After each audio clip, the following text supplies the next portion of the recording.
1 जून को फाइनल मुकाबला, मुस्लिम आरक्षण ने चुनाव बदला। आज इसी मुद्दे के पर चर्चा करने के लिए हम लखनऊ के अंदर मौजूद हैं और लखनऊ से लोगों का मूड भांपने का प्रयास करते हैं कि आखिरकार लोकसभा चुनाव 2024 में जो मतदान 6 चरणों के अंदर हुआ है उससे क्या स्थिति स्पष्ट हो रही है और 4 जून को जो नतीजे आएंगे उस पर किसका कब्जा होगा। 1 जून को फाइनल मुकाबला है, सेमीफाइनल मुकाबला हो चुका है। किस तरह से पार्टियों की तैयारी थी, किन किन मुद्दों को लेकर पार्टियों के नेता जनता के बीच में गए, क्या क्या लुभाने का उन्हें प्रयास किया और आखिरकार जनता ने किन मुद्दों पर वोट किया और अब 1 जून को जो फाइनल मुकाबला होने वाला है उसको लेकर के लोग क्या सोचते हैं। क्योंकि 7वां चरण जो है वो पूर्वांचल, जहां समाजवादी पार्टी का 2022 विधानसभा में गढ़ रहा, उन्हें तमाम सीटें मिली और अब पूर्वांचल में भारतीय जनता पार्टी की तैयारी कैसी है, 1 जून को जो फाइनल मुकाबला है उसको लेकर के क्या सोचती है जनता। चलते हैं जनता के बीच और जानने का प्रयास करते हैं कि आखिरकार उनकी सोच क्या है, क्या उनके मुद्दे थे और जो फाइनल मुकाबला है, ख़ास तौर से मुस्लिम आरक्षण की अगर बात की जाए तो पूरा चुनाव बदल चुका है, उसको लेकर के क्या लोग सोचते हैं। 1 जून को फाइनल मुकाबला किस तरह देख रहे हैं आप? हम तो ये देख रहे हैं कि अभी तक तो अपने ही देश में ये मोदी का जो परपंच चल रहा था अब तो पाकिस्तान तक पहुंच गया। वो पाकिस्तान का इन्वॉल्वमेंट है और ये है वो बांग्लादेश का इन्वॉल्वमेंट है। आप अपने देश में क्यों नहीं रहते हो? आप अपने मुद्दों पे क्यों नहीं रहते हो, जिन मुद्दों के सहारे आप चुनाव लड़ सकते हो? क्योंकि आपने कुछ किया तो है नहीं। शिक्षा, रोजगार, स्वास्थ्य, नौकरियाँ, महंगाई, सुरक्षा, उस पर तो कुछ किया नहीं है। आप सिर्फ इसी मुद्दों पे रहोगे। अभी तक तो आप हिंदुस्तान में मुस्लिम हिंदू करते रहे, अब आप बांग्लादेश को भी ले आए, पाकिस्तान को भी ले आए, चीन को भी ले आओ। क्यों पीछे छूट रहे हो? अगल बगल के जितने भी हमारे छोटे मोटे देश हैं, एशियाई देश हैं, उनको सबको ले आओ और सिर्फ यही परपंच फैलाओ। क्योंकि हकीकत में तुमने सिर्फ और सिर्फ बांटने की राजनीति की है, हिंदू मुस्लिम कराने की राजनीति की है, लोगों को आपस में लड़ाने की बात की। हर मुमकिन कोशिश तुमने 2023 से तुम 2024 के लक्ष्य को तय करते हुए तुम किसानों और जवानों की लड़ाई से शुरुआत करते करते आज तुम्हारा दम निकल चुका। तुम किसी भी तरीके से न किसानों जवानों को लड़ा सके, न देश में हिंदू मुस्लिम को लड़ा सके। आज हिंदू मुस्लिम की एकता आप देख लीजिए कि जरा सा भी कोई भी बात होती है, मोदी कुछ भी ऐसे कमेंट्स करता है, कोई फ़र्क नहीं पड़ता। किसी भी किस्म का कोई भी फ़र्क हिंदू मुसलमान में नहीं पड़ा है फिलहाल अभी तक, आज की डेट। मगर माना जाए कि पूर्वांचल का जो लास्ट गेम ऑफ 13 है वो हो जाएगा। देखिए, ये ना शुरू में सही थे ना अब सही हैं। 5वां राउंड क्या, 6वां राउंड क्या, 7वां राउंड भी इनके पक्ष में है ही नहीं। लगभग तय कर चुका है देश की जनता की गठबंधन की सरकार हम ला सकते हैं और लाने में वो कामयाब भी हो रहे हैं। मुझे लगता है कि पूर्वांचल का जो हिस्सा है वो वैसे भी वहाँ पर इनकी कोई अब की बात नहीं चलने वाली है। मैंने आपको बताया कि 2014 में हिंदू मुस्लिम किसानों को लड़ा के 2013 में 2014 की राजनीति में आए। जुमले 2 छोड़े थे, 2 करोड़ नौकरियाँ, 15 लाख। 1 जून को फाइनल मुकाबला है, किस तरह देख रहे हैं आप? मुस्लिम आरक्षण ने पूरा चुनाव बदला है। ऐसा है कि ना ये शुरुआती में कुछ थे ना आखिरी में कुछ हैं। ऐसा है कि इन्होंने 10 साल भारत की जनता ने, देश की जनता ने इनको मौका दिया, 10 साल मौका दिया। ये जिस पर आए हैं 10 लाख नौकरी, बेरोजगारी दूर करेंगे, 15 लाख खाते में आएगा, 20 प्रकार के इन्होंने झूठ बोला। और जिस प्रकार से ये सरकारी नौकरियों को ख़त्म किया जा रहा है, उसको प्राइवेट कर रहा है, तो इस प्रकार से जो युवा है काफ़ी परेशान है। 10 साल जो जिसकी उम्र निकल गई, 10 साल इनकी सरकार में नौकरी नहीं पाया, अब क्या करेगा? ताली और थाली बजाएगा, पकौड़ा बेचेगा, बीटेक एमटेक करके लड़के घूम रहे हैं, क्या करेंगे बताइए? तो ठीक है, मैं जहाँ से आता हूँ, मैं अयोध्या का रहने वाला, मूल निवासी अयोध्या का हूँ। मंदिर बनी, ठीक है, मंदिर बन गई। मंदिर जो भी सरकार आएगी उसको गिरा नहीं देगी। पूजा पाठ इससे पहले भी अयोध्या में होता था, आज भी होता था। और वैसे भी जो मुझे याद है, मेरा बचपना था कि मंदिर का जो ताला खुलवाया था कांग्रेस सरकार में खुला गया था। ऐसा कुछ नहीं हिंदू मुसलमान का। कोर्ट ने जो निर्णय लिया है उसका वो उन्होंने फैसला आया है तो मंदिर बन गया है। मंदिर किसी ने अपनी जेब से नहीं बना दिया, भारतीय जनता पार्टी ने। दूसरी चीज़, बड़ी चीज़ है कि आदमी उससे हिंदू मुसलमान में गुमराह करके नौजवानों का भविष्य खराब कर रही है भारतीय जनता पार्टी। अब बताइए, ये लोग हमेशा लोगों को बांटने का काम किए हैं। अब संविधान खत्म करने की बात कर रहे हैं। संविधान से अगर दलित को फायदा हुआ है, पिछड़े को फायदा हो, तो अगड़ा पिछड़ा सबको 10% जो 16% मिला, वो संविधान तहत ही मिला है ना। तो संविधान अगर खत्म हुआ तो सबका नुकसान होगा। संविधान खत्म होगा तो सब कुछ जो आउटसोर्स कंपनियों के द्वारा, बताइए आज 10,000 रुपये बीटेक करके लड़के ने आउटसोर्स कंपनी में जाकर नौकरी कर रहे हैं। बताइए आप बताइए, तेल इतना महंगा है, महंगाई इतना ज़्यादा है, सिलेंडर इतना महंगा है, भूखमरी इतना फैली हुई है, हैं? अब बताते हैं कि देश में गरीबी कम हुई है। देश में अगर गरीबी कम हुई होती तो ये जो इतने बताते 80 लाख लोग 5 किलो राशन ले रहे हैं, ये कौन है? ये अमीर लोग हैं जो राशन ले रहे हैं। देश को बदतर बना दिया। मुस्लिम आरक्षण ने क्या पूरा चुनाव बदल दिया है, क्या मानते हैं? बिल्कुल बदल दिया भैया, एक तरफ है। किसानों की आय दोगुनी करने के लिए बोले थे, वो भी नहीं हुआ। किसान जानवरों से परेशान है, बेरोजगार है, नौकरी नहीं मिल रही है, सारी चीज़ें प्राइवेट हो रही हैं, तमाम परेशानियां लोगों को। 1 जून को फाइनल मुकाबला है, किस तरह देखते हो उस फाइनल मुकाबले? ये कुछ नहीं, पूर्वांचल में तो पहले भी थे, कुछ नहीं थे। इस बार भी इनको कुछ मिलने वाला नहीं उधर, और न कुछ इनको किसी चरणों में चुनाव जीत रहे हैं। कैसे मानते हैं कि इतना विपक्ष जो है वो मजबूत है? आप कैसे मान रहे हैं विपक्ष को इतना मजबूत है?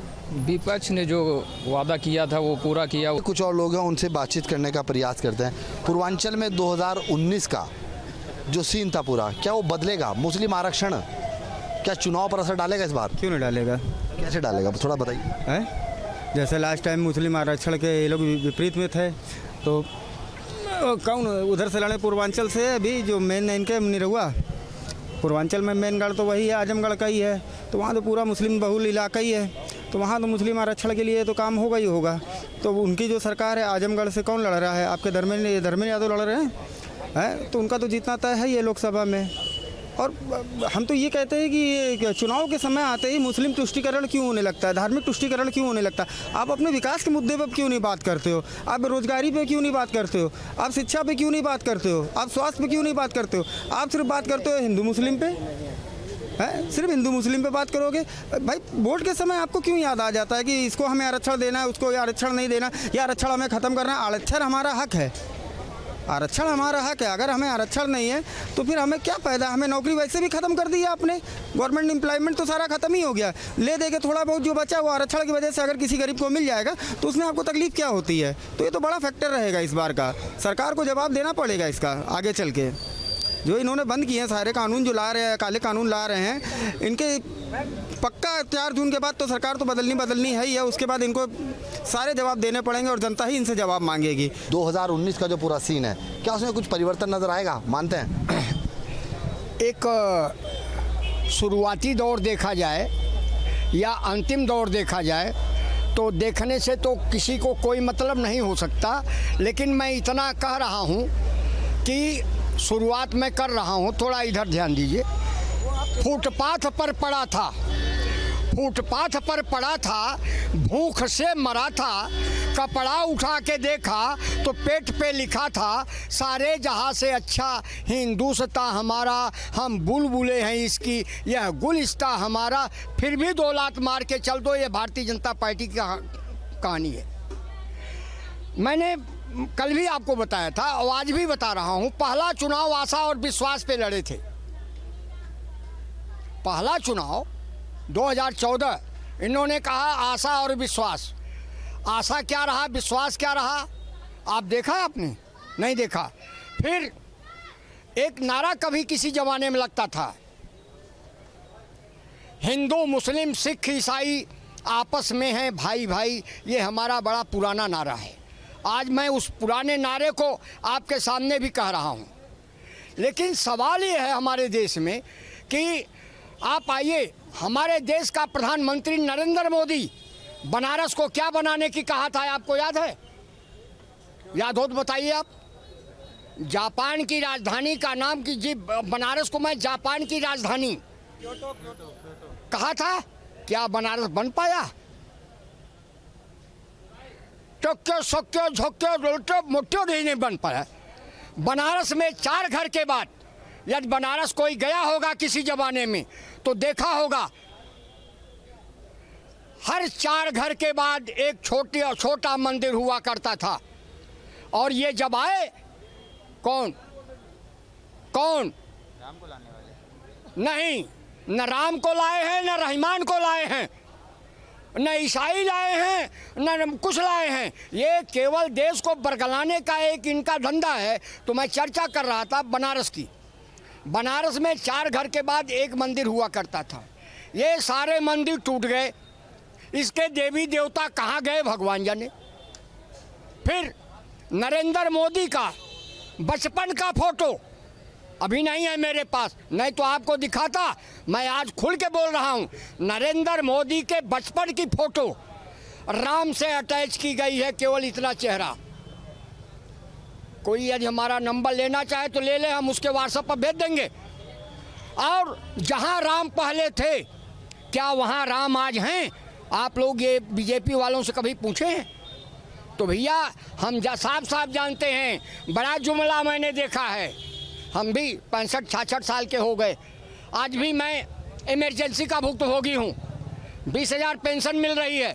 और आपको बता दूं, यही मोदी जी, नरेंद्र मोदी कहते हैं कांग्रेस के लोगों 75 याद, सन 75 याद करो। तो जितने लोकतंत्र सेनानी हैं सब कहते हैं कि पंडित जी हाँ कुछ बढ़ेगा, हम का टाइम फिक्स हो जाएगा। ये सबसे बड़ा जुमलेबाज प्रधानमंत्री है। इसको इस बार जाना ही जाना है। जनता ऊब चुकी है। 1 जून को महामुकाबला, अंतिम चरण का चुनाव, और ऐसे में क्या होगा इसका निष्कर्ष। बात की जा रही है इस समय आरक्षण की। क्या लगता है, आरक्षण की बात विपक्ष कर रहा है, आप लोग क्या लगता है इससे क्या फ़ायदा होने वाला है? हम तो यही चाहेंगे कि किसी को आरक्षण ना मिले, सबको एक समान अधिकार। जो जब एक देश एक चुनाव होने जा रहा है आगे चल के, तो सबको समान आरक्षण होना चाहिए। विपक्ष ये सिर्फ उनका ढचोला है, बहाना है कि लोगों का कि हाँ मुसलमान के साथ ऐसा हो रहा है, उनके साथ ऐसा हो रहा है। विपक्ष पर कोई मुद्दा नहीं है, विपक्ष धाराशाही हो रही है। आप देखिए जब चुनाव आता है क्या करते हैं, मुसलमानों का अफीम नचाता, अफीम बताते हैं कि बीजेपी आएगी तुम्हें भगा देगी, बीजेपी आएगी पाकिस्तान भगा देगी, बीजेपी आएगी तुम्हारा हक छीन लेगी। पिछले 10 साल से केंद्र में मोदी सरकार है और 7 साल से यूपी में किसी मुसलमान को कुछ नहीं हुआ। सारे मुस्लिम राजी खुशी से रह रहे हैं, अच्छे से रह रहे हैं। जो लोग कहते थे, विपक्ष कहता था धारा 370 हटेगा तो खून की नदियाँ बह जाएंगी, आज सारा धारा 370 हट गया। आज वहाँ के लाखों लोग खुश हैं, वहाँ के लोग खुशी मना रहे हैं। आज वहाँ लाखों पटक जा रहे हैं कश्मीर में। आज विपक्ष का कोई मुद्दा नहीं है। जो कह रहे हैं कि खटाखट मैं 8,500 रुपये दूंगा, खटाखट 10 किलो राशन दूंगा। इन्हीं के पिता स्वर्गीय राजीव गांधी जी कहते थे मैं केंद्र से बेचता हूँ 1 रुपये खटाखट, जनता के बीच में जाता है 15 रुपये खटाखट। एक कांग्रेस का जुमला है, उनके खुद के स्वर्गीय पिताजी ने कहा था, ये भूल जा रहे हैं। चलिए, क्या लगता है आपको, आप तो बीजेपी से भी हैं, विपक्ष का लगातार ये कहना है कि आरक्षण जो है वो एक बड़ा मुद्दा है इस चुनाव का, क्या दिखाई देता है? देखिए, कांग्रेस जो है हमेशा सभी समाज को बांट के राजनीति करती चली आई है। अल्पसंख्यक हो, पिछड़ा हो, एसटी हो, सभी को उसने बांटा। लेकिन हमारे देश के यशस्वी प्रधानमंत्री माननीय नरेंद्र भाई मोदी जी ने एक सामान्य नागरिक कानून पास करके सभी को एक बराबर का दर्जा देने का अधिकार, यह कानून बनाने का काम किया है। माननीय नरेंद्र भाई मोदी जी की जितनी भी तारीफ की जाए वो कम है, क्योंकि पूरे देश में नहीं विदेशों में भी उन्होंने भारत की नाम को, गौरव को बढ़ाया है, गरीबों और बेसहाराओं को सोचा है। ऐसे बहुत सरकार हम लोगों ने देखी है, लेकिन आज तक अनाज किसी को फ्री नहीं मिला। और आवास योजना जो आप देखिए, पूरे भारत के अंदर सबसे ज़्यादा आवास का लाभ उठाने वाले हमारे मुस्लिम समाज के लोग हैं। क्या लगता है कौन किसका हक छीन रहा है, जनता किसको सबक सिखाएगी? मोदी जी तो आप जान ही रहे हैं, कांग्रेस को सबको सबक सिखा रहे हैं। इसलिए मैं आपसे निवेदन करूंगा, मोदी जी हैट्रिक मारने जा रहे हैं, जनता खुद उनको ऐतिहासिक वोटों से यहाँ से जिताने जा रही है। क्या दिखाई दे रहा है, कौन किसका हक छीन रहा है, किसको हक मिलेगा इस बार? देखिए, मोदी जी ने जिस हिसाब से 10 साल से कार्य किया है, तो कांग्रेस और अदर पार्टियां यही कहती हैं कि अल्पसंख्यक मोर्चा का जो है हक छीन रही है, अल्पसंख्यक वालों को नुकसान पहुंचा रही है। पर ऐसा नहीं, इन्होंने जो भी योजनाएं लाई हैं उन सारी योजनाओं में उन्होंने बराबर सबको दिया है। उन्होंने कोई भी ऐसा नहीं किया कि ये आवाज़ हिंदू को मिलना चाहिए, मुसलमान को नहीं मिलना चाहिए, क्रिश्चियन को मिलना चाहिए। बराबर जो भी पात्र था उसको दिया गया, उज्ज्वला गैस सबको दिया गया, लैट्रिन सबको दिया गया और राशन सबको बराबर बांटा गया। तो ये विपक्षी पार्टी ये हमें तोड़ने के लिए, हमें अलग करने के लिए, मोदी जी को किसी भी तरह हराने के लिए ये कई चीज़ें अपनी पेश करी है झूठ फुरा के कि किसी तरह पब्लिक मोदी जी को वोट ना दे, लेकिन ये नहीं होगा। मोदी जी पिछली बार से इस बार कहीं ज़्यादा वोटों से जीतेंगे और फुल बहुमत की सरकार बनाएंगे। क्या दिखाई देता है आपको, इस बार क्या समीकरण होगा? मैंने तो गाने के हिसाब से जो मोदी जी ने 10 वर्षों में काम किए हैं और विदेशों में भी जो उन्होंने काम किए हैं उस विषय में बता रहा हूँ। देश की जनता ने दिल से पुकारा है, 24 में फिर पीएम मोदी हमारा है। मोदी है सबके और सब मोदी के कार्य किए हैं सब उच्च कोटि के, ऐसा पीएम कोई नजर नहीं आया है। विश्व ने मोदी का डंका बजाया है, हैट्रिक बनाने का मुहूर्त आया है। विश्व ने मोदी का डंका बजाया है। मोदी जी की नीयत और दिल साफ है, देश और विदेश नीति का ये ग्राफ है। मोदी जी की नीयत और दिल साफ है, देश और विदेश नीति का ये ग्राफ है। अब सारा विश्व भारत का सम्मान करता है, मानवीय मूल्यों का आदान प्रदान करता है। अब सारा विश्व भारत का सम्मान करता है, मानवीय मूल्यों का आदान प्रदान करता है। दुनिया में भारत का लोहा मनवाया है, विश्व ने मोदी का डंका बजाया है। आम जनता आने वाली सरकार से सिर्फ ये सोचती है, और आज अगर मैं बात करूं तो मैं जनता में होटल का प्रतिनिधित्व कर रहा हूं, तो आने वाली पॉलिसीज़ बहुत ही सरल बने, जिससे कि काशी में ना सिर्फ व्यापार बढ़े होटल का, उसके साथ साथ हम होटल ओनर्स के लिए भी चीज़ें काफ़ी आसान हो काम करने के लिए, कि हम अपने आने वाले गेस्ट के लिए, सारे जितने भी पर्यटक हैं उनके लिए हम और अपने जी जान से सेवा दें। यही हमारे आने वाली सरकार से गुजारिश है कि वो पॉलिसीज़ में जो है थोड़ा सा ढील करें और चीज़ों को और स्मूथ होने दें, जिससे व्यापार और व्यवहार दोनों बढ़े। इस समय एक मुद्दा है पूरी तरीके से चुनाव में छाया हुआ है, रिजर्वेशन का। आम जनता, आप लोग वोटर हैं, तो क्या सोचते हैं आप लोगों के मन में क्या चलता है इन सारे मुद्दों को लेकर के? रिजर्वेशन कॉन्स्टिट्यूशन को लेके जो बातचीत चल रही है, अब देखिए सरकार पॉलिटिक्स में सभी लोग एक हर तरह के क्लेम्स और काउंटर क्लेम्स करते रहते हैं। अब रियलिटी क्या है, जब उन्होंने कह रहे हैं कि रिजर्वेशन ख़त्म करेंगे और वो कह रहे हैं कि रिजर्वेशन नहीं ख़त्म करेंगे, अब आने वाली वक्त ही से पता चलेगा कि क्या हो रहा है, क्या करते हैं, नहीं करते हैं। तो मतलब अभी उसमें कुछ मैं फैसला नहीं ले सकता उसके बारे में। एक वोटर होने के नाते जो आप क्या समझते हैं किन मुद्दों पर ये इलेक्शन हो रहा है, आपके मुद्दे क्या हैं? करीबी प्राइस राइज, डेवलपमेंट जो हमको चाहिए, हमको अपनी सरकार से यही चाहिए। क्या डेवलपमेंट हो रहा है, क्या हमारे लिए क्या कर रहे हैं? भाई हम अपने लिए अपॉइंट कर रहे हैं तो हमारे लिए कर क्या रहे हैं? हमको डेवलपमेंट चाहिए, हमको एजुकेशन चाहिए, हमको हेल्थ केयर चाहिए, हमको अगर ये सब चीज़ें जो देगा उसको हम लाएंगे। बात की जाए, आखिरी चरण का चुनाव है और आखिरी चरण के चुनाव में सियासत पूरी तरीके से गर्म है, सियासतदान अपनी अपनी बातें कर रहे हैं, मगर जो आम वोटर है जो वोट डालने जाएगा उसके मन में क्या चल रहा है इस समय? क्योंकि लगातार आरक्षण की बात हो रही है, लगातार ऐसी बातें हो रही है जिससे कहीं ना कहीं से वोट जो है वो हर एक पार्टी अपने खेमे में करना चाहती है, पर जो वोटर है वो क्या सोच रहा है? वोटर तो यही सोचेगा जो प्रगति हो, विकास हो, सबका विकास हो, व्यापार का विकास हो, हर चीज़ का विकास हो, वही सोच के देगा कि कौन पार्टी हमारा ध्यान दे रही है, ख्याल कर रही है हर चीज़ पे, और वोटर तो उसी पर वोट देगा। एक तरीके से रिजर्वेशन को लेकर के लगातार बात चली आ रही है कि रिजर्वेशन के नाम पर जो है वोटों को अपनी ओर खींचने का प्रयास है। इसे जैसे आप जैसे लोग जो है, पढ़े लिखे जो लोग जो हैं, वो किस तरीके से देखते हैं? नहीं, पढ़े लिखे लोग रिजर्वेशन पर बहुत ध्यान नहीं देते। हाँ, जो है वो है, उसमें बहुत छेड़छाड़ ना की जाए, जो चल रहा है और क्या। कोई बहुत उस पर हम लोगों का रिजर्वेशन पर बहुत ज़्यादा ख्याल नहीं है। हाँ, मेहनत करना है, प्रगति हो, देश की तरक्की हो, नाम हो, यही है। तो फिलहाल जो लोग हैं वो ये चाहते हैं कि मूलभूत सुविधाओं की पूर्ति होनी चाहिए।